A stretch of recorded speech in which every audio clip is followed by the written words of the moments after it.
저는 서울 변두리에 위치한 낡은 주택에서 자취했던 평범한 직장인입니다. 오늘 제가 들려드릴 이야기는 반년 전 그 저주받은 집에서 겪었던 기괴하고 숨막히는 경험에 대한 것입니다. 저는 아직도 비가 오는 밤이면 온 집안에 불을 켜둔 채 축축하고 깜깜한 밤을 지새우곤 합니다. 유독 그날은 비가 내려 끈적하고 불쾌한 여름밤이었습니다. 야근을 마치고 자정이 훌쩍 넘은 시간, 피곤함에 절어 제 자취방 문 앞에 섰을 때 섬뜩한 이질감이 제 발목을 잡았습니다. 제가 살고 있는 방은 복도 가장 안쪽에 위치한 104호였습니다. 그러다 전 힘없이 현관문 손잡이를 잡았는데 손잡이에 닿는 손끝이 마치 얼음장처럼 차가웠습니다. 더운 여름이었는데 말이죠. 게다가 문틈 사이로 불쾌한 냉기가 스멀스멀 새어나오고 있었습니다. 낡은 현관문을 열고 안으로 한 발짝 들어선 그 순간 전 숨을 들이마신 채 현관에 멍하니 서서 딱딱하게 굳어버렸습니다. 분명 제가 사는 집인데 절대 제 집이 아닌 것 같은 소름 끼치는 위화감이 강하게 느껴졌습니다. 가장 먼저 저를 덮친 건 냄새였습니다. 오래된 지하실 같은 퀴퀴한 곰팡내와 하수구에서 올라올 법한 썩은 물비린내, 그리고 오래된 쇠붙이에서 날 법한 피냄새 같은 것이 뒤섞여 있었습니다. 폐부 깊숙한 곳까지 그 끈적하고 차가운 공기가 날 긁고 지나가는 듯해 속이 다 메스꺼웠습니다. 그때 현관 센서 등이 희미하게 켜졌지만 거실 쪽은 짙은 먹물을 풀어놓은 것처럼 탁하고 캄캄했습니다. 그때 제 시선이 바닥으로 향했고 등줄기를 따라 땀방울이 흘러내리는 걸 느꼈습니다. 저는 평소 강박증에 가까울 만큼 신발을 현관문 쪽으로 가지런히 벗어두는 습관이 있습니다. 그런데 지금 제 발밑에 놓인 낡은 슬리퍼 한 쌍은 발끝이 현관이 아니라 집 안쪽 굳게 닫힌 안방을 향해 어지럽게 놓여 있었습니다. 마치 누군가 방금 전까지 제 슬리퍼를 신고 안방 앞까지 걸어갔다가 벗어둔 것처럼 말입니다. 그때 심장이 갈비뼈를 부수고 나올 것처럼 미친 듯이 쿵쾅거렸습니다.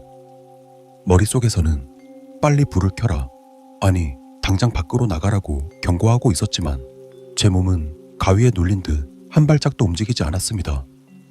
저의 거친 숨소리와 심장이 뛰는 소리 외에는 냉장고 모터 소리조차 들리지 않는 철저하게 고립된 죽음 같은 정막이었습니다. 어둠 속 거실 스위치로 손을 뻗는 것조차 너무나 두려웠습니다. 저 캄캄한 어둠 속에서 차갑고 앙상한 손이 튀어나와 제 손목을 덥석 낚아챌 것 같았습니다. 그때였습니다.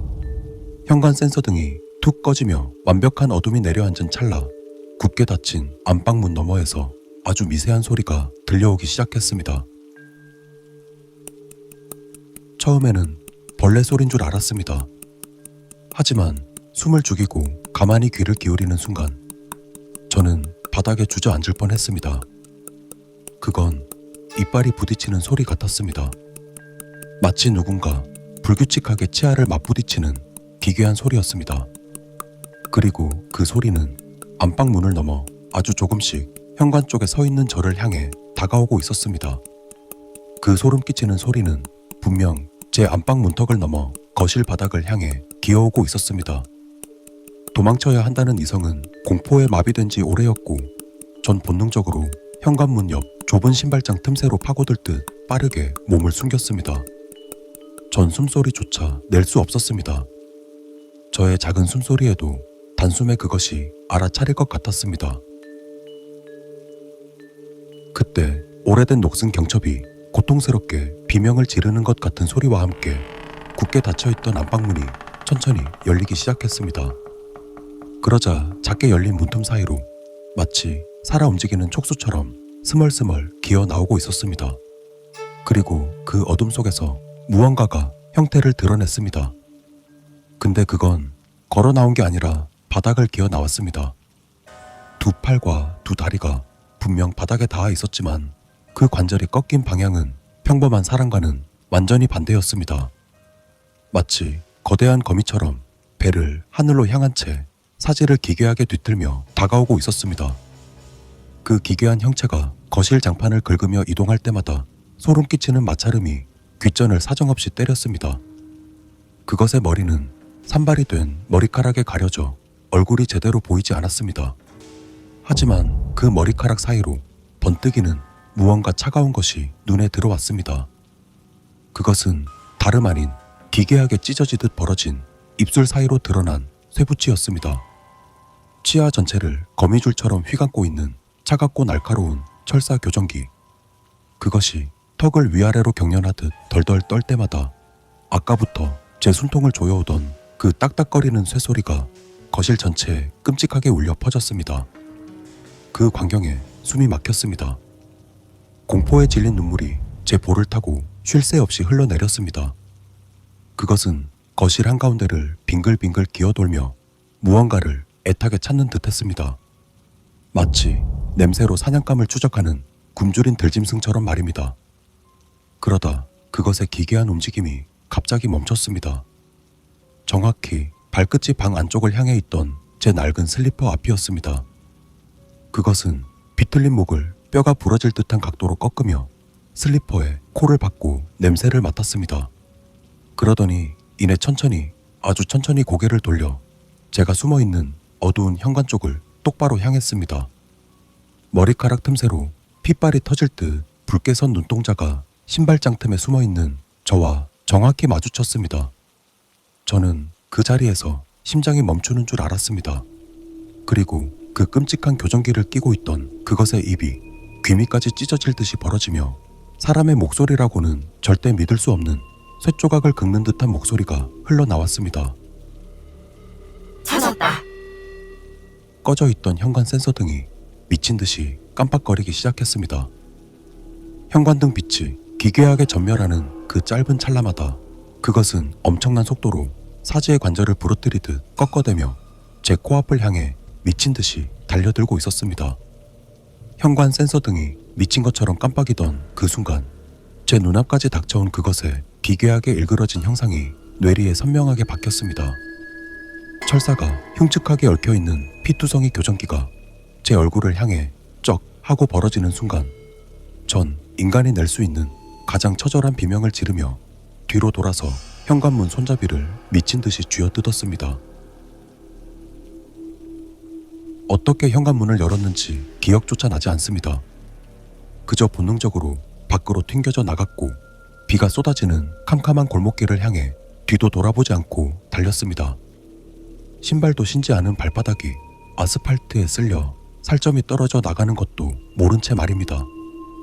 제 등 뒤에서는 쇠를 긁는 듯한 끔찍하고 기괴한 웃음소리가 빗소리를 뚫고 제 귓가를 때렸습니다. 수십 미터를 도망쳤지만 마치 바로 제 귓가에 대고 속삭이는 것처럼 생생하게 말입니다. 전 미친 듯이 달려 불이 켜져 있는 편의점으로 뛰어들었고 경찰에 신고한 뒤 그곳에 숨어 있었습니다.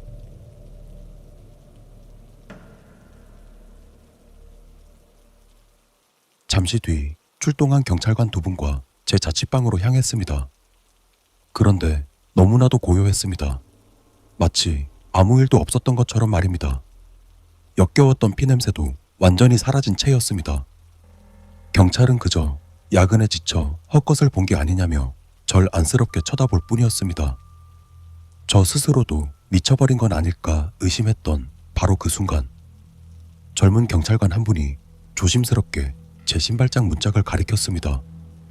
제가 숨어있던 바로 그 좁은 신발장 틈새, 제 얼굴이 있던 높이에 사람의 손톱이 아니라 무언가 날카로운 쇠붙이로 수십 번을 미친 듯이 긁은 듯한 깊고 선명한 자국이 남아있었습니다. 마치 날카로운 치아 교정기로 나무 문짝을 짐승처럼 갉아먹은 것처럼 말입니다. 저는 그날부로 짐도 제대로 챙기지 못한 채 도망치듯 그 집을 빠져나왔습니다. 그리고 시간이 꽤 흐른 지금까지도 비가 내리는 밤이면 그날이 생각납니다.